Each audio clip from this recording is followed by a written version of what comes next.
Bien, mesdames et messieurs, bienvenue dans ma courte vidéo. Là, c'est une vidéo que je vais faire juste pour un peu être dans une autre genre de registre. Ici, vous avez ce qui s'appelle la Fédération pour la recherche sur le cerveau, qui s'appelle l'adresse que vous avez en Internet ici. Je donne, donc il y a marqué pour faire les dons, et anatomie du cerveau et du système nerveux. Bon, je fais la courte lecture et après je fais une petite explication. Et donc, l'anatomie du cerveau et du système nerveux. Le cerveau constitue le centre de contrôle du corps humain. Il gère tout ce que nous faisons, que l'on soit en train de penser, de rêver, de faire du sport ou même de dormir, le cerveau y prend part d'une façon ou d'une autre. C'est un exemple d'ingénierie organisée en différentes parties connectées entre elles de façon très spécifique. Chaque partie du cerveau a des tâches particulières à réaliser, ce qui fait de lui un processeur ultime. Travaillant en tandem avec le reste du système nerveux, le cerveau reçoit et envoie des messages permettant une communication ininterrompue entre le monde extérieur et le soi. Bien, mesdames et messieurs, est-ce que vous comprenez que l'homme que vous entendez est l'homme qui a été effacé en une seule nuit 48 fois, qui a subi 4 désynchronisations avec un appareil de guerre, énervé de la chose avec 18 capes de tension, il a fait une syncope. Vous comprenez? Alors, pour l'explication, ceci est l'explication la plus synthétique. Oui, c'est tout. Mesdames et messieurs, je vais vous laisser sur la réflexion de ce qui se passerait si je contactais cette fondation et leur demanderais de faire l'analyse de mon cerveau pour avoir la meilleure étude possible des éventuels dégâts et séquelles qu'a eu mon outil de travail ultime. Oui, je dis bien mon ultime outil de travail. Il était un peu énervé, mais après il restait le deuxième outil de travail ultime qui était le cœur humain. Alors bon, ils ont vu l'électrocardiogramme et ils ont commencé à avoir une genre de sueur froide en série, vous voyez. Donc je ne sais pas, je ne sais pas, je ne comprends pas pourquoi cela sont à écouter, éventuellement faudrait-il m'expliquer. Que dire de plus? Le neuroprotecteur est utile, oui, surtout pour rester en vie dans une embuscade alors que l'on sait peut-être à l'avance d'une manière qui ne peut pas être dévoilée ici, les adversaires. Comprenez, c'est un peu comme pour dire si tu vas dans telle région du globe, il vaut mieux avoir la couleur sable sur le tank, et si tu vas dans telle région du globe, il vaut mieux avoir la couleur, oui, la couleur forêt sur le tank.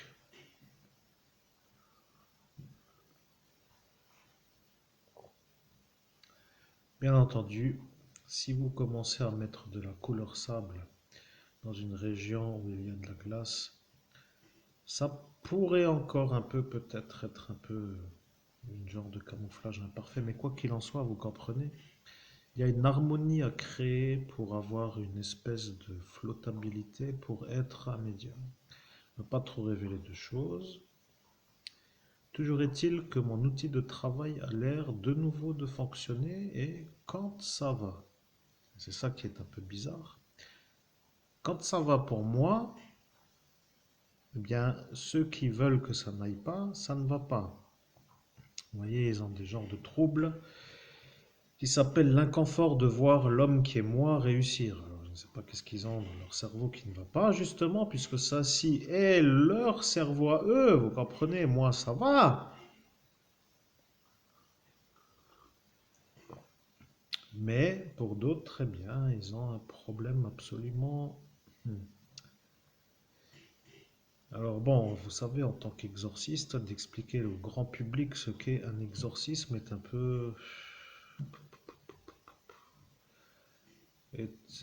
ouais, peu hors sujet en cet instant. Vous comprenez?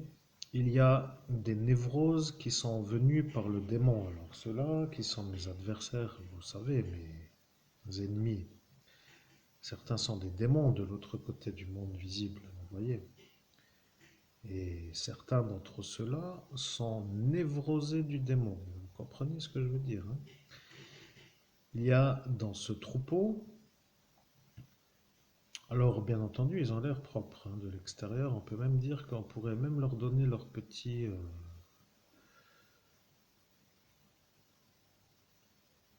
comment dire, eh bien, je ne sais pas trop comment dire, mais on ne se méfie pas vraiment d'eux. C'est ça ce que je veux dire. Ils n'ont pas l'air d'être ce qu'ils sont, vous voyez. Donc si vous tombez un jour nez à nez avec un genre de survivant de Mad Max, enragé d'avoir une sorte de période où il n'a pas mangé pendant 2 3 jours avec une guerre du carburant et qui vous regarde avec une tête d'iroquois et tatoué avec des genres de séquelles de lutte, vous savez, ce n'est pas vraiment comme eux, vous comprenez? Camouflage n'étant pas trop, hmm, disons que c'est un genre de camouflage intelligent, vous voyez. Donc ce que je voulais dire, c'est que certains de ceux-là, qui sont des démons, ont dans leur monde une maladie qui s'appelle la névrose. Et je peux vous dire que cette névrose est collée par le démon. Vous voyez, c'est un genre de troupeau de démons qui sont névrosés d'une manière spirituelle. Vous comprenez? Ça devient intéressant. Vous voyez quelle différence maintenant entre ceux qui ne sont pas des démons et qui sont aussi névrosés.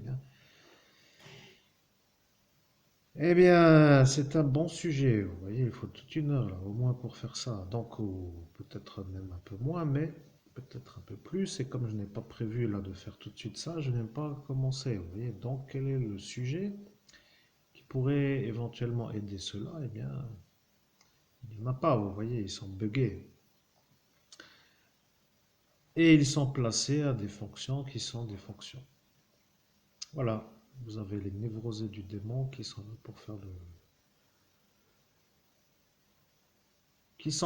faire le game de la société, comme pour dire. Alors oui, il y en a certains qui s'estiment être des genres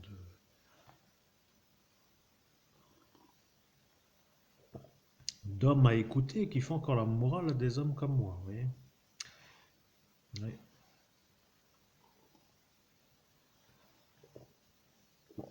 On pourrait presque leur donner la confiance en sachant que eux ont l'apparence de quelques beaux du monde humain. Bien coiffés, bien rasés, bien habillés, tout un genre de, comment dirais-je,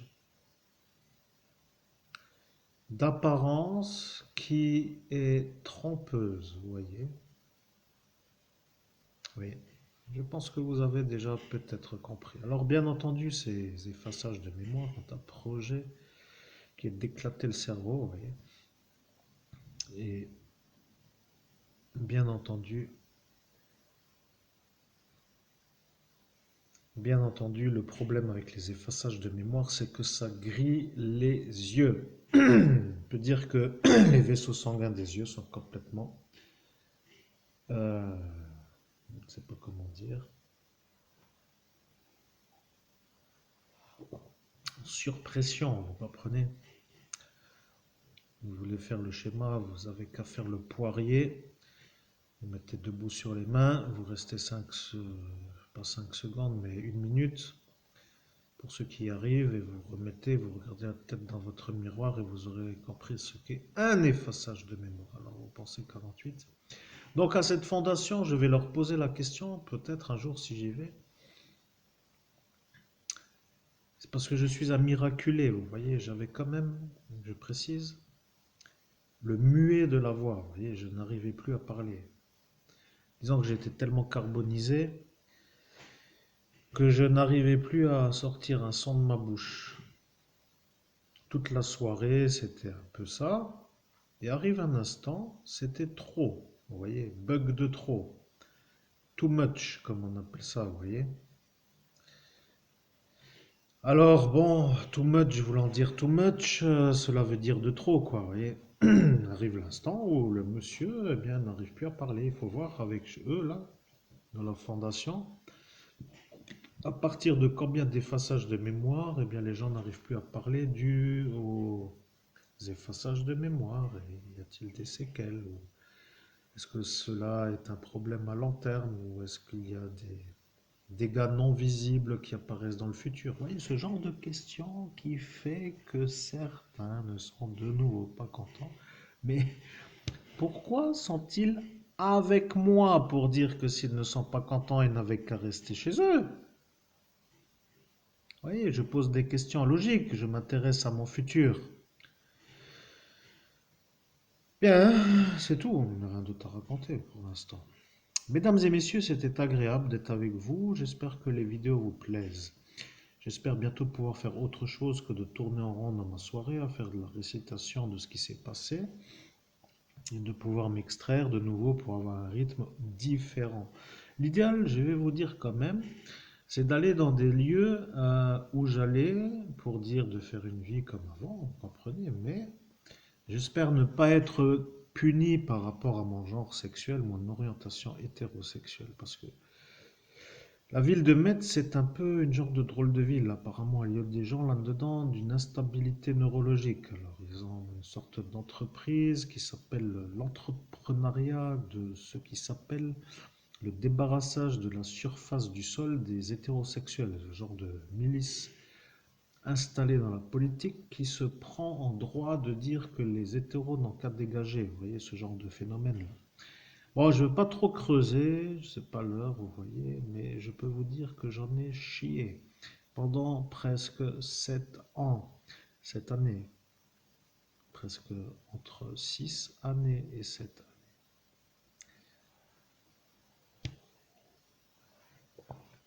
Personne,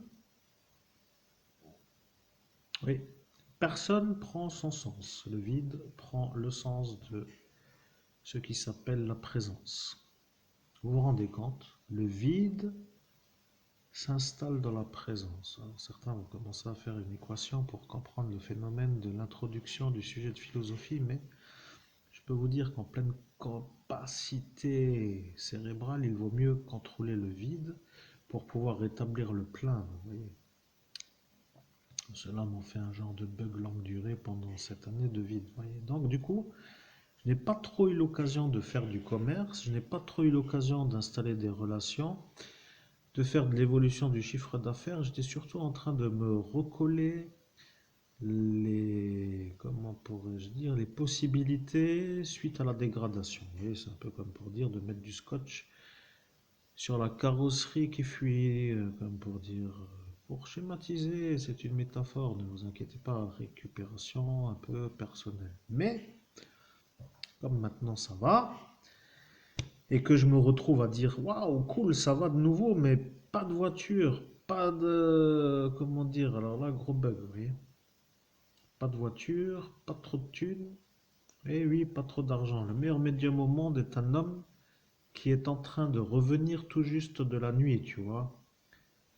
Un genre de film comme ça qu'il faudrait que je me demande si je l'ai encore, qui s'appelle From Hell, avec Johnny Depp. Ah oui, je dois l'avoir éventuellement, il faut que je revérifie. Vous voyez, plus de cinéma, plus de réalisation, plus de photos, tous les talents explosés. Vous voyez?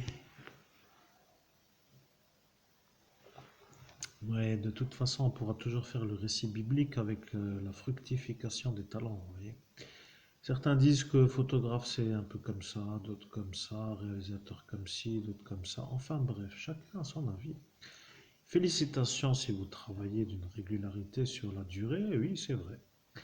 Ce n'est pas donné à tout le monde et dans le système où on est, eh bien c'est un peu, pour ceux qui n'aiment pas ce qu'ils font, un genre de défi, enfin bref. Disons qu'il vaut mieux faire ce que l'on aime et être épanoui dans ce que l'on fait. À mon sens, à mon avis.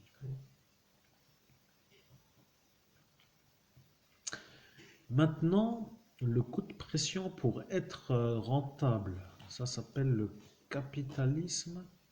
Et ça, ce n'est pas trop toujours très bon. Vous voyez, à haute dose, ça voudrait dire qu'il faut devenir un genre de chiffre d'affaires en rentabilité qui n'a rien d'autre à faire que d'être rentable. Vous voyez, donc ça devient un peu l'homme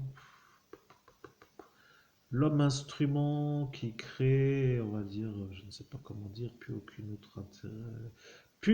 aucun autre intérêt que d'être rentable. Bon, ça devient un peu le capitalisme, n'est pas trop bon à forte dose, vous voyez.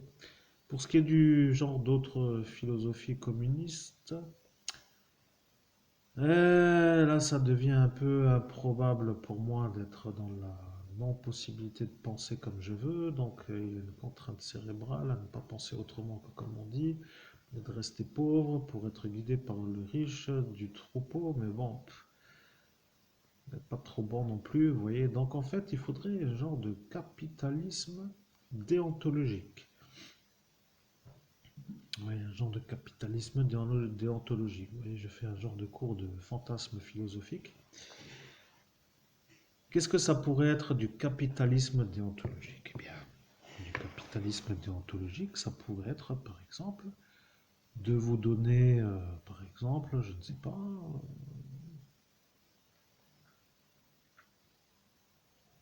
oui, il n'y a pas trop d'exemples, mais disons que ça poserait certains contours sur une sorte de détection de l'énergie qui serait à ces instants comme à voir, comme étant non nocive. Vous voyez, c'est un genre de projection dans un futur à analyser les conséquences de ce qui s'appelle le marché. Bon, pas toujours trop expliqué, mais disons que ce monde tourne autour de l'argent, donc ça devient un peu compliqué. Comment vivre sans argent est la question. Vous voyez, ça n'existe plus autrement. Vous voyez, tout le monde en a. Et ça devient un peu pour tout le monde d'en avoir. Si vous êtes maintenant à dire que vous vivez en forêt avec une genre de mentalité, je coupe du bois, je te donne 30 bûches si tu me fais un hectare de labourage, par exemple, eh bien oui, ça marche. Mais ici, ce n'est plus ça. Vous voyez, le troc et l'arrangement comme ça n'existe pas dans nos sociétés modernes. On est devenu société monétaire. Le capitalisme déontologique.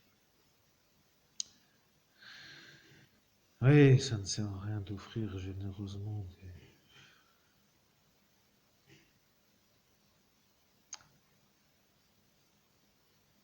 Ouais, ça ne sert à rien d'offrir des cache-oreilles à des bûcherons qui sont sourds. Vous comprenez, c'est un peu ça la déontologie aussi. Vous comprenez. Bien sûr, ceci n'est qu'un exemple parmi tant d'autres. Alors, que dire de plus dans cette vidéo? Eh bien, rien. La Fédération pour la recherche sur le cerveau est une fédération pour la recherche sur le cerveau. Ce sont des gens qui apparemment ont une structure. Je vais essayer peut-être de voir ça sur Facebook, parce que je n'aime pas Twitter. Je trouve ça préhistorique. Je ne sais pas, je n'accroche pas du tout.